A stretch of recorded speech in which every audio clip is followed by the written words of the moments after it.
Ахил е повел всичките.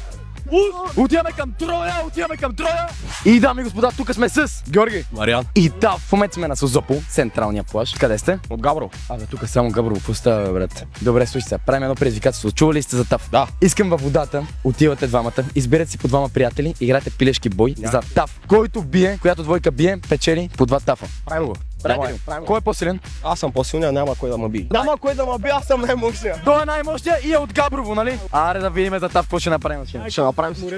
И дами и господа, в момента наблюдаваме пилешки бой. Този... Какво става, бе? Как толкова лесно, бе? Сега, рунд 2, дами и господа! Доста интересно, наистина. Играят все пак за ТАФ. Охо! Ето го шампиона, няма кой да го бие! Най-добрият от Габрово, дами и господа! Това е шампиона, браво е, машино! Абе, каква е тактиката? Ами тактиката е, значи, краката от отзаре, стискаш здраво и да е някакъв мощен отгоре. А на ВАР, ти спечели, бе, брат? Давай как? Добре, ти беше много по-здрав от другия, как стана?